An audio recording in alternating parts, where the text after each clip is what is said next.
Hello, everybody. Good morning, good afternoon, good evening. I know a lot of you are connecting from different regions, different countries in the world, so it's a different timing for everybody.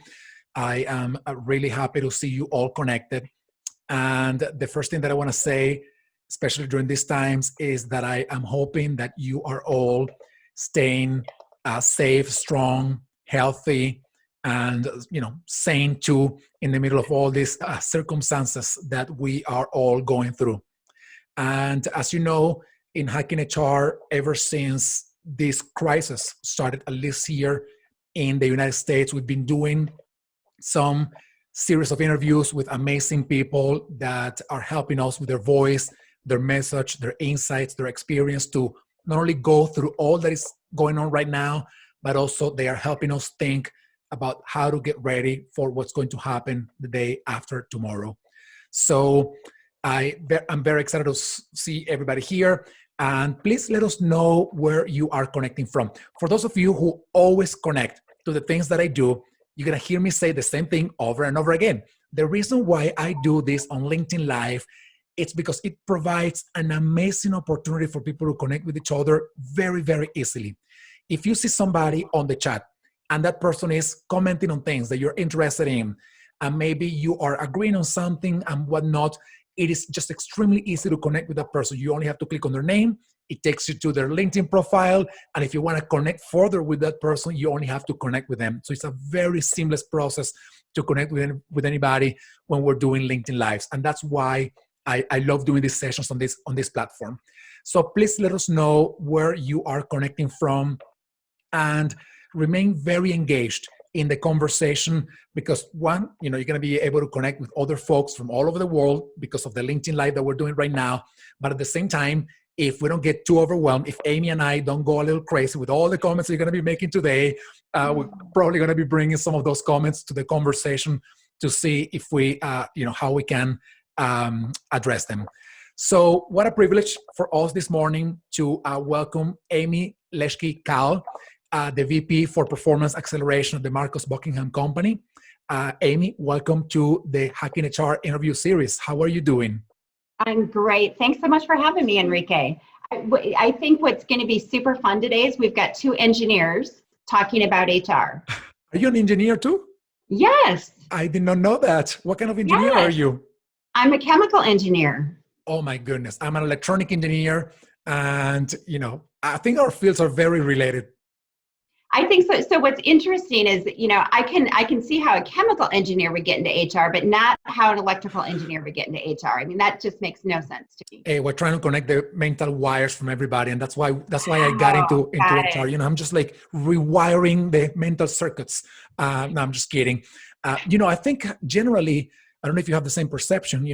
Those of us who are engineers, we are trained not only to think about our own field of expertise, but more broadly about, project management, strategic thinking, problem solving, critical thinking. And that really helps across the board, right?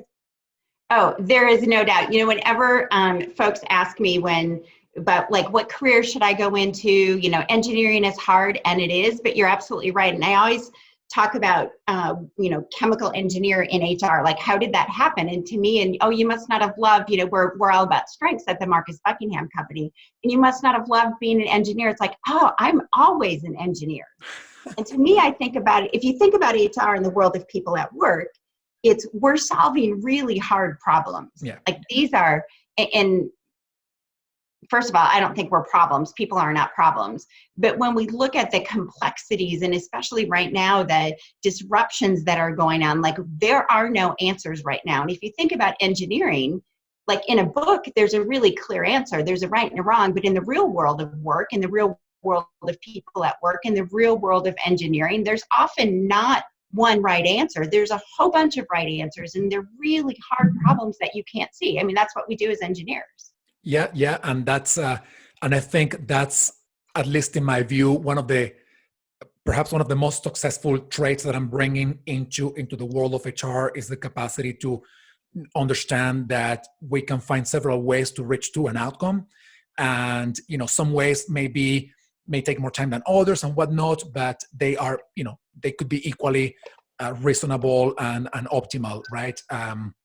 So, everybody who is connected on the call, if once again, please let us know where you're connecting from. And I would love to know if you're engineers as well. That would be pretty cool to know if there are more HR lovers that are engineers. Amy, we're going to be talking about engagement today, but I want to talk about something that you just mentioned, in this conversation about engineering. We are dealing with a lot of complex problems right now, not only because of the coronavirus, but pre-COVID-19, we also had a lot of problems in the workplace, and we will continue to have hopefully different problems and not the same, going forward, so that we can solve the ones that we have today and focus on the other things that will be happening.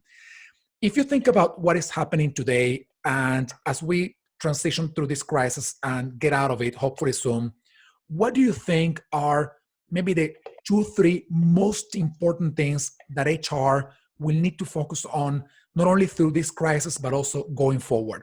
And of course, I guess some of them have to do with engagement, but there's probably more than that, right? Yeah, and a lot of the work I do with our clients is around exactly what you're talking about. Again, it may look and feel a little bit different, but one of the things that I am seeing and certainly experienced in my life as a practitioner coming to work for the Marcus Buckingham Company was we've kind of gotten bloated with programs and apps and stuff. And we have been chasing, the royal HR talent practitioner, we've been chasing like this magic answer of it's the next program, it's the next shiny thing. And I think we have gotten very bloated in our that we've all acquired and tried to deploy to solve this, I'm going to call it a problem, or to take it, really, it's an opportunity. How do we take advantage of the opportunity to help our people do more better? And that's really what it's about. How do we help work get more better? How do we help people get more better? And so I think one of the things, hopefully, that we'll see coming out of this, and a lot of it's going to be due to financial pressures. Like, we don't have lots of budget to play with. We had budget 6 weeks ago. We don't anymore. And how do we focus on the critical few things that are going to either A, help us be compliant because we have to, but more importantly, I think than that, we know how to do that, but B, how do we help people show up as their own unique best, which is, by the way, has a lot to do with engagement. So I think this will force us, I hope, to focus on the critical few things and stop grabbing at everything that happens to be out there just because it's shiny. Yeah, and that's very powerful. And actually, going back to what we were talking about before, being engineers, we live and breathe for the customers, right? I mean, whatever we do as engineers, the products we design in engineering have to serve and have to be useful for the people that we are serving as engineers. And it's kind of the same thinking in HR, right? It's whatever. I mean, yes, we're bloated with a lot of things, but whatever you do, if you streamline, your lines of services and products within HR, they still have to be very focused on serving people. And when you say, the critical things that we need to do in HR, I think part of the work that we need to do going forward is to think, let's step back a little bit and think, out of the 100 things that we're doing, which one of those really makes sense, and which one of those are really delivering value for the organization and for the people, right? Oh, for sure. I mean, engineer people, and even if you're not an engineer, you've probably heard about Pareto's rule, right? It's more of a rule of thumb, but Pareto's rule, which says 20% of our effort gives us 80% of our impact. Mm-hmm. And the example I always use of that is my closet, right? I wear 20% of the clothes in my closet, or 80% of the time. And when you think about work and those critical few, it's a great way for us to look at, whether it be investment of time, investment of money, what are those critical few things, that critical few 20% that's going to give us 80% of our impact? And leaning into the evidence, and good evidence, by the way, and good research, not stuff that people made up, but really good, solid evidence and research. And we know what that is, by the way. In fact, you don't even need the research to know it. Research is nice because it's validating. But in the world of people at work, and we talk about, so how do we help people show up as their own unique best? Mm-hmm. Because that's all we have. Right? We've squeezed the process orange. I mean, I'm a Lean Six Sigma person, and we've done that. Most organizations have gotten the bulk of the juice out of that Lean Six Sigma orange. And technology is now, it's to a large degree commoditized. It's so easy to get, and most organizations can afford to do it. You have to, which leaves us, right? Which leaves our human capital, our brains, our innovativeness. Like that's all that most organizations have left in terms of true differentiation. So when you look at that one true differentiator that organizations have left, well, what does that look like? How do you get more out of that? How do you help people be extraordinary? And that's a unique thing that looks different for all of us. And the evidence is just incredibly overwhelming. I mean, the evidence, and I see it again with my clients all the time, big clients, little clients, every vertical that you can imagine. It's attention from our most important person at work. Like that one simple thing, super frequent attention from that most important person at work is the game changer.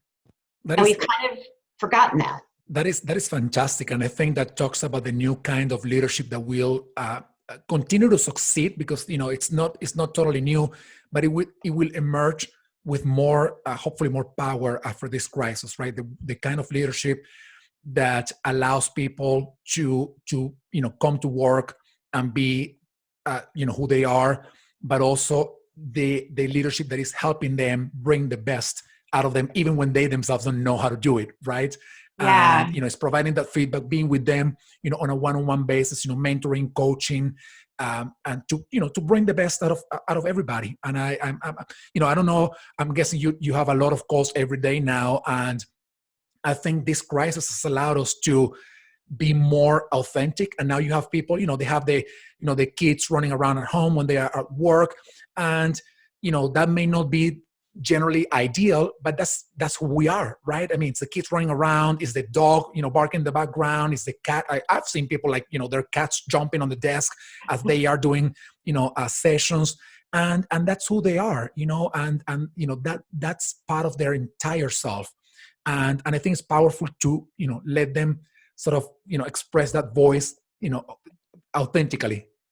Well, and what's interesting is there's so many interesting things right now, and I've been very hesitant to use the term silver lining. I think in this environment, that's a horrible term to use. Like there's not a silver lining here, but there are some, I'm going to call them gifts that tend to come out of tragedy. And I think that one of the gifts that we are receiving during this time, is exactly as you just said, is, everyone is unique and different, and it's amazing. We're getting work done.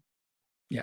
So it becomes, I think, one of the things that we will learn about, and hopefully that we will kind of lean into a little bit more, is to let people be grown-ups. It's amazing. We've kind of turned work, I always often describe it as kind of like second grade, right? You have to raise your hand. Can I go to the bathroom? And, she's picking on me and all that kind of things that happens.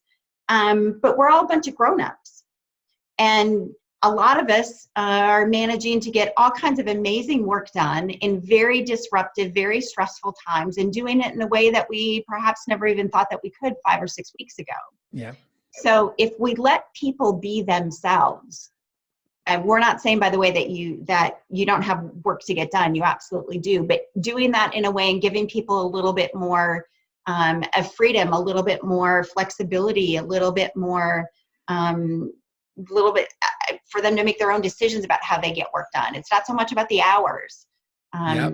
It is for some folks, but for other folks, for knowledge workers, it's not so much about the hours. So I think that's one of those gifts, hopefully, that will come out of this situation. Is like, oh my gosh, people are actually getting work done. And, I don't know if they're sitting in front of their computer for 8 hours a day. And I don't really care, come to think of it. Yeah, it should have never been that in the past, actually. I don't think we should have ever had to focus on the hours that people were sitting on a desk, or whether they were coming to an office or not, because that's not the measure. I mean, this is doing that would be the thinking of 1950, right? Like, going back to the manufacturing era, when people would have to come to a factory to actually do work. That's not the reality for a number of workers these days. For everybody, once again, thank you, Amy. Thank you, everybody, for connecting. And we're having a conversation on increasing engagement in times of uncertainty with Amy Leschke Kahle, the VP of Performance Acceleration at the Marcus Buckingham Company. And for those of you who are connecting right now, please, if you have any questions, let us know. Just post it on the chat, and also let us know where you are connecting from. Amy, I'm going to ask you this question about engagement. Engagement was having a lot of difficulties before the coronavirus. And we all mentioned this research. I think everybody knows the research by Gallup. I think it was 2015 or 2017, saying that 50% of the workforce in the United States were disengaged, and about 20% were actively disengaged or was actively disengaged.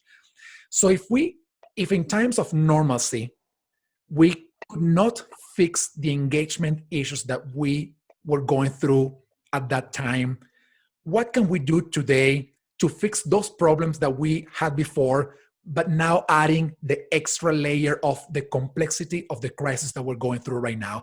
So this is a packed question because it brings part of the past in which we could not fix, or we were not fixing appropriately the engagement problems that we had in the workplace. And now we are adding this layer of uncertainty, chaos, and craziness of all the things that are happening right now with the coronavirus. What are your thoughts on that? So I think the first thing is to define what we mean by engagement. So engagement is one of those terms, kind of like strategy or culture. Like, I don't know what it is, right? I mean, everybody, like we pretend everybody knows what it is, but we ought to really define it clearly, because if you don't define it really clearly, it's really hard to know what to do with it. So it's not culture, it's not satisfaction, it's not climate, it's not happiness. Those things are fine, by the way, they're fine. When we talk about engagement, the way that I, in my everyday, I'm from Wisconsin, kind of small town way, I define it as all in.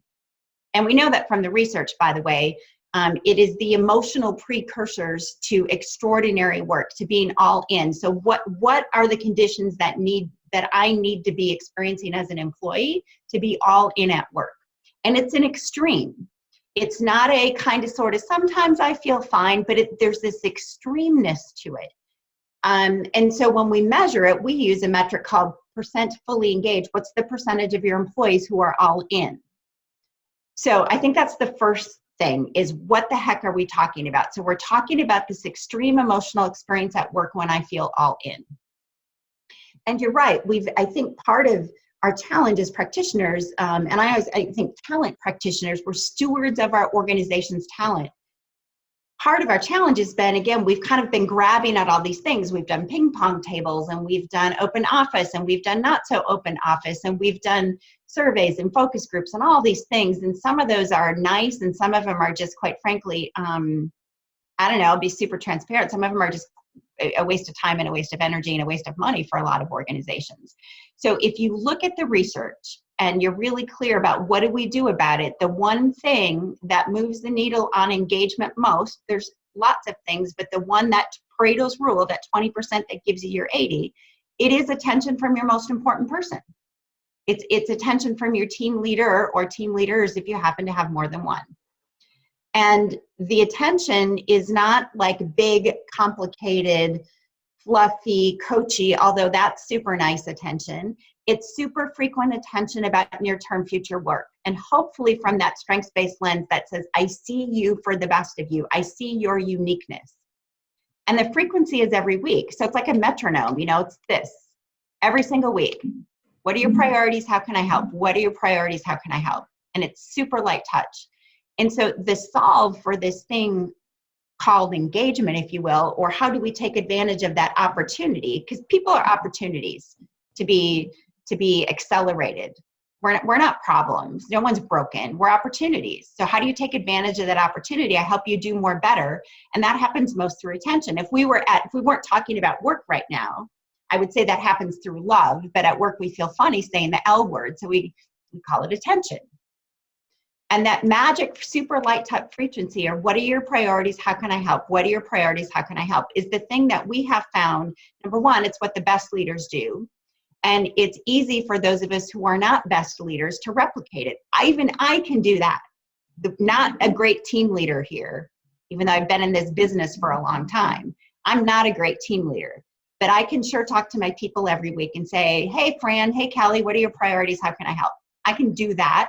And that's when we see the needle on engagement. Let me ask you something then. This is fascinating.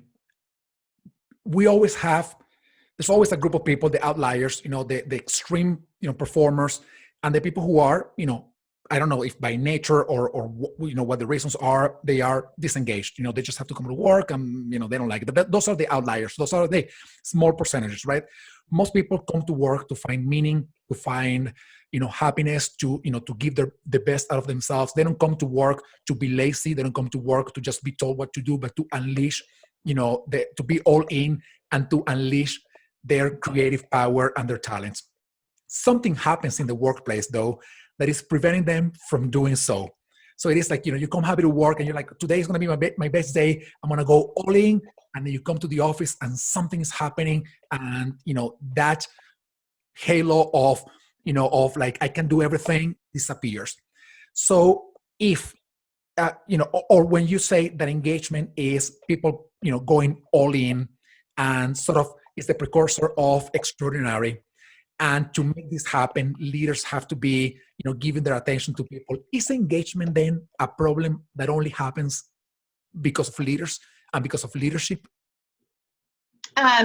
No, but the most powerful factor is your leader. So we've got a client that I worked with. Obviously, the disruption that we're going through now in this global scale is nothing like anyone has ever seen. And so, the fundamental question of can we increase engagement right now? I have no idea. I don't know. But I do, when we look at clients who've gone through organizational disruptions, and it's like fascinating data and fascinating research. When you look at folks who are going through organizational disruptions and people who get no attention from their team leader, from their managers, and people who get weekly attention from their managers, the difference in those two can be 1.5, 2, 3 times higher engagement for the people who get weekly attention.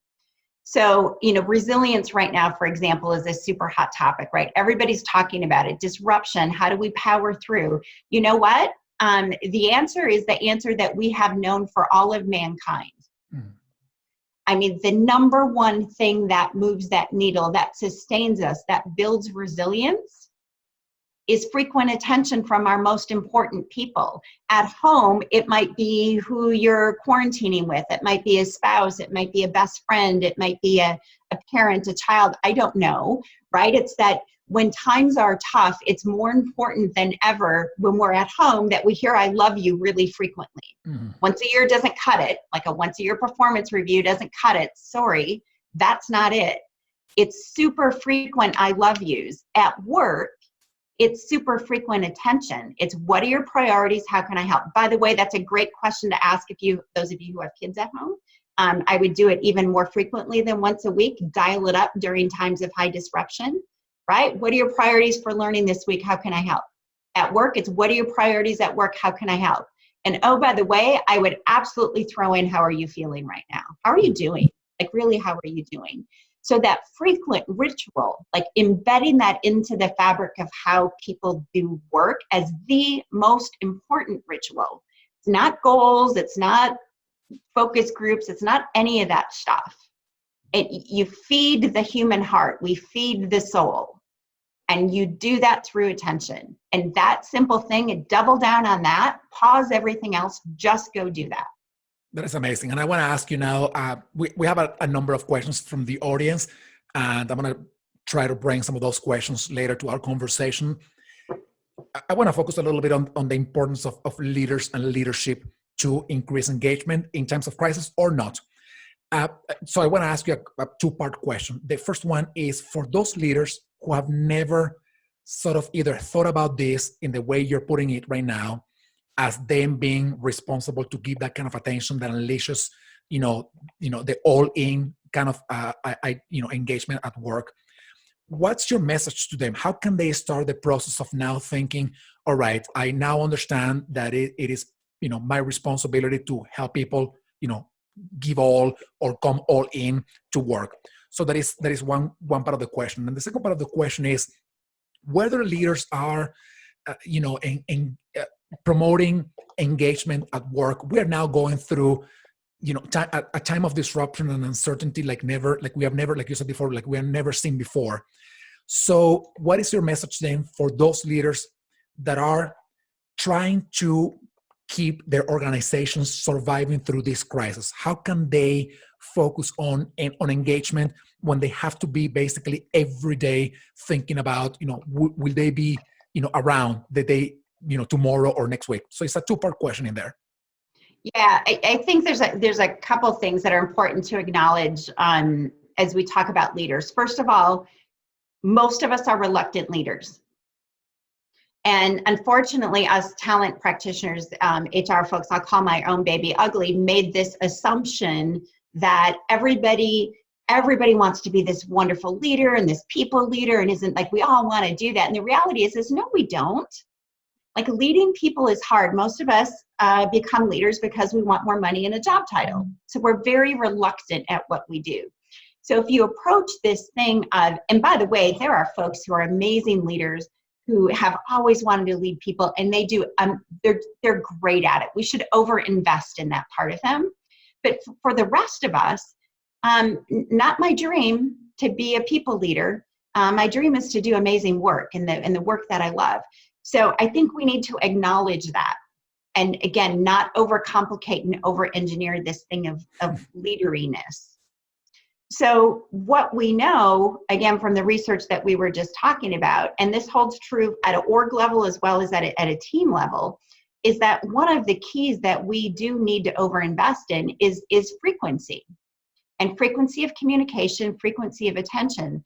And that holds true at an org level.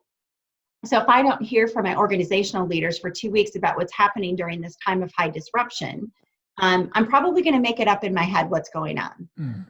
So I immediately start to spin stories in my head because that's what we do as humans. So I think frequency of communication and authenticity, not only from an org level, but also from a team level, from my direct team leader. That's the most important person to me at work. So focusing on frequency, focusing on light-touchedness, given the fact that a lot of us don't want to be team leaders in the first place. So keeping it really light touch and removing that kind of that preconceived notion, or that thing again that some of us have thought we were supposed to tell people to do, right, is to tell people how they're broken, this feedback thing, right? I'm supposed to tell you the 14 things you're doing wrong. By the way, I'm not going to change those 14 things. They're always going to be there. Thank you for making me feel even worse than I did before.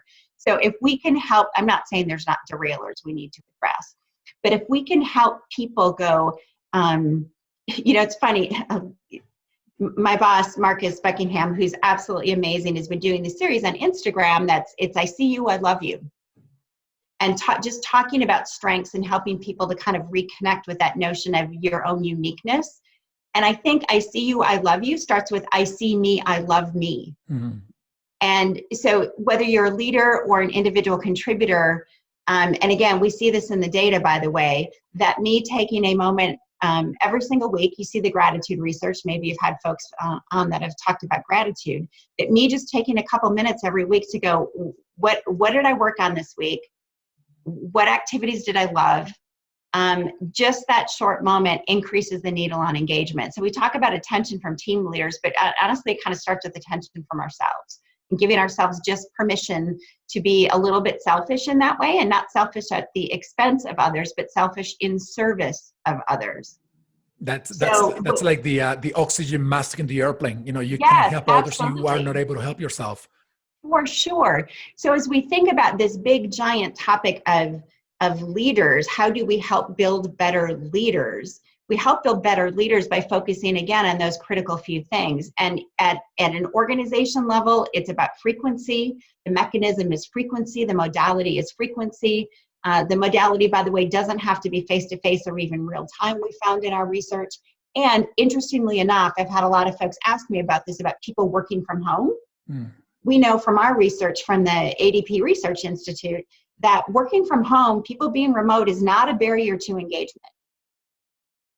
And that's powerful, because it can become an excuse to go back to the normalcy that we had before, when people were forced to come to an office at a certain schedule that probably didn't work for them, but the company for which they worked saw that as the only option to measure their the performance or their productivity, by just seeing them sitting in a desk all day. Yeah. So I think focusing on outcomes, cranking up the frequency of attention, dial that up at home and at work, quite frankly, like just do those few things. And whether you're communicating to your organization or you're communicating to your team, it's hierarchy agnostic.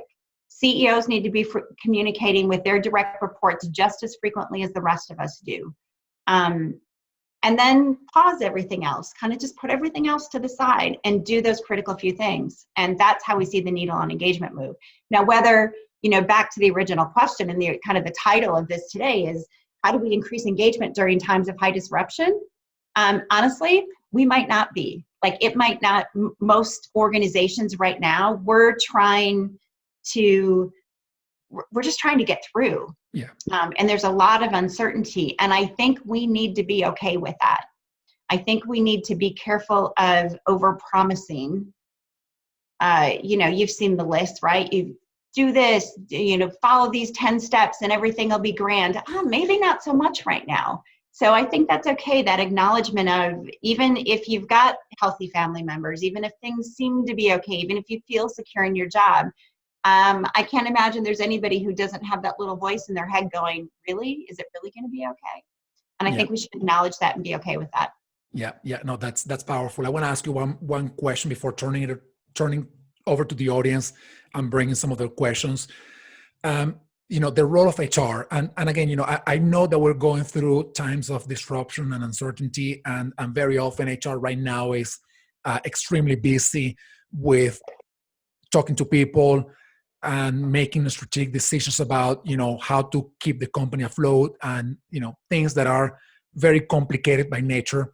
And very often HR is the face of the company towards the employees, and they have to give them the information about, or the notice about, them being furloughed or laid off. And I know that HR has a lot of them on its shoulders right now. So I want to be mindful about that. We're not neglecting that reality. Like you said before, Amy, we know that there's a day-to-day that is complicated, that is difficult for everybody. But if we, I always say that I think we can dedicate 5% of our mental bandwidth to, to think more long-term, right? And hopefully continue to build our organizations for whatever's going to happen once we are over this crisis. So having said that, when you think about the role of HR in this process of increasing engagement, which now we know, once again, it is, going all in work. And to do that, leaders have to give their frequent, authentic, undivided attention to people so that they can be their best selves, they can be their authentic selves. What is the role of HR in this process? I think what I would say is, as HR practitioners, the first thing we need to do, there's a couple things we need to do. One is I'm going to go Lean Six Sigma on everybody here. We need to remove waste from our processes and our systems. Woo! Thank you. And even think about like our HRIS systems, right? They should be super light touch, easy to consume. Like I don't need to go spend 3 hours in my HRIS system. It should be just in and out, in and out, in and out. It's not an adoption equation for my HRIS systems. Like, where do you want people to spend their time? Not there. So as we can remove as much friction as we can from those things. And I think then the second part is to create space to do what we call talent activation. How do we activate our talent? The whole reason we want to simplify and remove waste is so we can create space for the things that are differentiating. And I think we have an opportunity there to remove a lot of waste as well. As I said, I spent my entire career until 6 years ago overcomplicating and bloating stuff like programs, and like the bigger the better, the longer the better, right? And I did not leave my previous employers, unfortunately, I apologize to all of you, with organizations full of amazing leaders. So I think, again, it's about the critical few things. Double down, overinvest, both from a time and money perspective, and the things that are truly differentiating, and keep them light touch. Let's do that. But we've got to remove the waste from our processes. We've become so over-engineered. And we've bought into a lot of shiny things and pretty things. And, we have our own pretty things, by the way, and they're amazing. but you can't, don't do it all. We don't need to do it all. Yeah. One thing that I have said very often is that even though technology can help us, do our processes better, what technology can't do is help us identify which of those processes should be done or not. Peter Drucker said it, there's nothing worse than doing better the things that shouldn't be done at all. And in HR, it always happens. We add these layers of other process, technology, more policy, more of this, more of that, without going to the root of what we're trying to resolve and thinking whether everything that stems out of it makes sense or not. So that's a great message for HR professionals. Now, if they can take a little bit of extra time, these days, to think about their processes. I always tell them, just mentally think about, if you were to bring all of your policies, all of your handbooks, all of your employee stuff, and you put them on a table, how big, will the piles be? And how can you streamline all of those things? Because we can. I mean, we don't need to design policy just for the outliers. And we can design policy that works for everybody without having to go necessarily to the extremes and laying down sort of the foundation for sort of every single thing that can happen. They have to allow some level of flexibility when they design their HR processes. Amy, I got a few questions from the audience, and I want to start bringing them to you. One of them is about the role of the influencers at work. And we know that there are leaders who have the formal authority and the formal power that, they have the title, so to speak. But if you do, some ONA or some data analytics, you always find that there are groups of champions or influencers within the organization that do not have the formal authority to maybe, make some decisions. What is their role? What is the role of those influencers in increasing engagement? I think it's a fascinating question. That's such an awesome question. I will tell you how we approach that and how I approach that with my clients is we give those, we call them dynamic team leaders in our world. So those folks who may not show up in an org chart, in a hierarchy, yet who are leading teams. And it might be a project team. It might be a group of folks who have something in common. They're all working on mechanical design, who knows, or a certain product. Giving them a tool that you would give to a hierarchical team leader. Like, let's give them the tools that they need to be great leaders in and of themselves. Leaders don't always show up on org charts. Yeah. And in fact, we see this again, oftentimes in our clients, where sometimes as much as 50% of the team leaders in an organization don't show up on the org chart. So give them the tool and support them. You can't support them if you don't know who they are. Yeah. So let's give them the tool to create their own teams. And kind of keep the hierarchy part, which is an important construct in the world of work. But when it comes to getting work done, it's not all, work doesn't happen in org charts. I mean, some of it might, some of it does, but it happens in lots of ways. So we tend to ignore those informal team leaders. We need to invest in them just like we do in the folks that we know who they are. Yeah, no, that's fascinating. And there's a book, I can't remember the author right now, I read it many years ago. It's called Getting Things Done Without Being in Charge. Getting things done when you're not in charge. Fascinating book about how to promote change and decision making when you don't have the formal authority in an organization. And that, of course, relies partially on sort of identifying and partnering with those champions and change makers within the organization who may not have that formal authority vested on them. Yeah, and so let's just take that off the table. Let's take that construct of an org chart of people, you've got approval rights because you're in an org chart, but you've got team leader, I'm going to say, responsibilities. You may not show up in an org chart. So let's change those two constructs. And from an HR perspective, from, again, in our language, a talent activation perspective, I don't care if you're on an org chart or not. I don't care if you show up as a leader on an org chart. What I care is if you're helping provide guidance and direction, support, guidance, and direction. It's how I define a team leader. Anyone who provides support, guidance, and direction to someone else is a team leader. And if you're a team leader, you need the tools to be a great team leader. So let's give those to you. Fantastic. And I want to tie back to this idea that you were talking about org charts and hierarchies. That was another question that we had in the chat. We see the rise of flatter structures and more of self-organized teams? And of course, everything in life, has pros and cons. What is your take on organizational design or redesign to increase engagement? And I'm asking that question because very often we find heavy hierarchies where the decision-making process is long, information flows very slowly, and therefore, if I come to work all in and I find that to make a decision, whatever I'm trying to do has to go through a lot of layers of hierarchy, I think I'm going to get disengaged. And that's happened to me, by the way, in my own professional life. So what's your take on hierarchies versus self-organized teams, or a mix between the two? What's your take on that design? I think it's got to be an and. Like it can't be both. Hierarchies have in a financial system, it's a financial construct. Mm-hmm. They're super important. There are things that need to be approved, whether it be spending, it might be time off, depending on the work that's going on in an organization. That's really important. And this, what we would call, and what my brilliant boss would call, is span of attention. That's a different thing. Mm-hmm. Span of control is different from a span of attention. And so now, how do you create a span of attention, which may come from more than one person? It's that informal, what we would call a dynamic team leader. Both of those are important.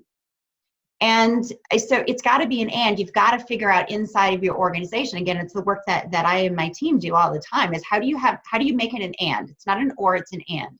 And of course, the challenge with flatter organizations is we reflect those in org charts, and you may have a span. I do a lot of work in healthcare where you've got 1 to 50 or 1 to 150 in some cases.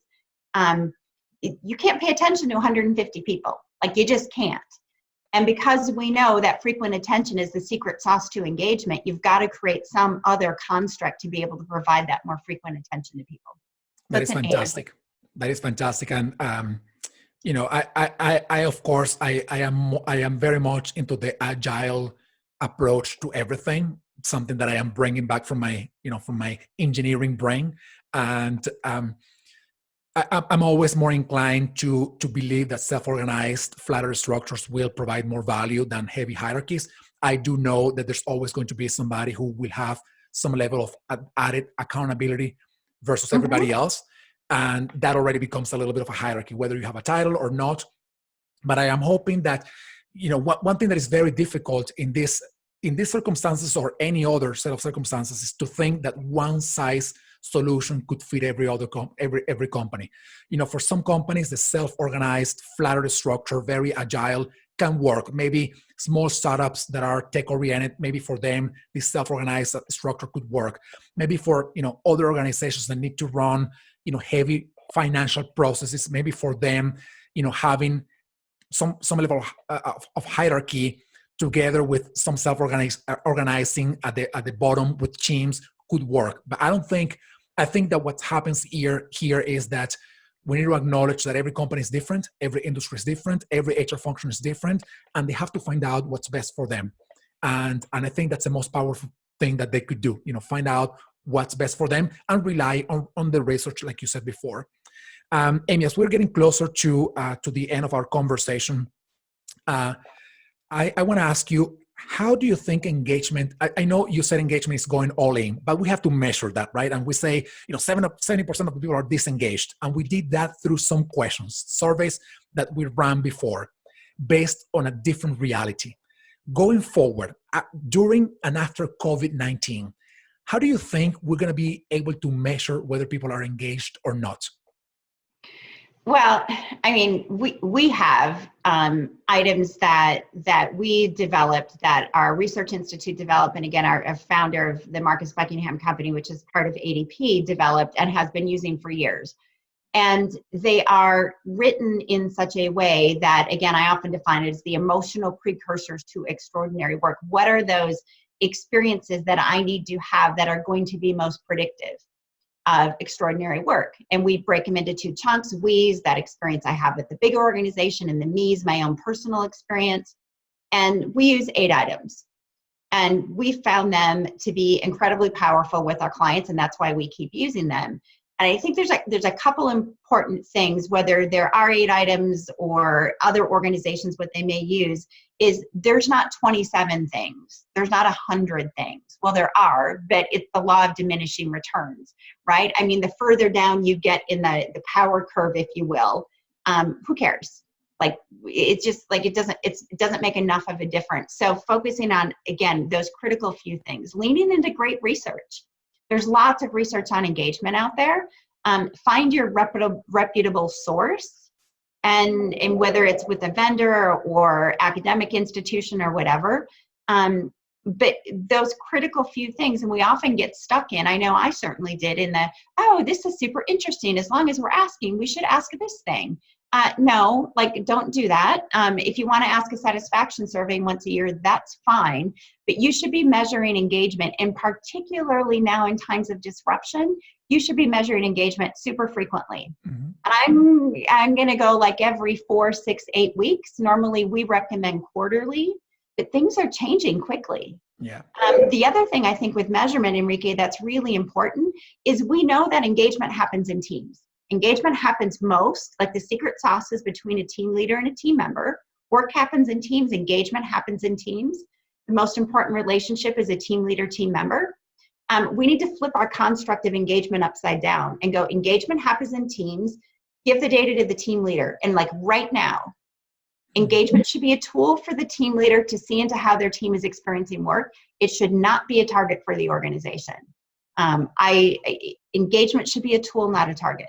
This meeting a benchmark, or we should be 80% of this or meet that, whatever, just it's counterproductive to what we're actually trying to create. It should be a tool for me as a team leader to see how my team is experiencing work. That is a fantastic way to inspire people to, take action, going forward and doing the right thing. Amy, thank you so much for the time. This was a fascinating conversation. And, like you said before, since we have to do this every 6 or 8 weeks, measuring engagement, I think you and I should get together again in 6 to 8 weeks again to evaluate how things are going, in times of coronavirus. And I know that there are some timeless principles of what you just said, but, the world is changing very fast, and maybe we even find that there's even more engagement at work right now, that people can work at their own time at home. They are, getting all the love from their family. I know we're going through a lot of disruption, and that's very distressing and overwhelming. But at the same time, I think people are finding, some level of, I don't want to say peace, but I want to say, love, by being in an environment in which they can't be all the time. So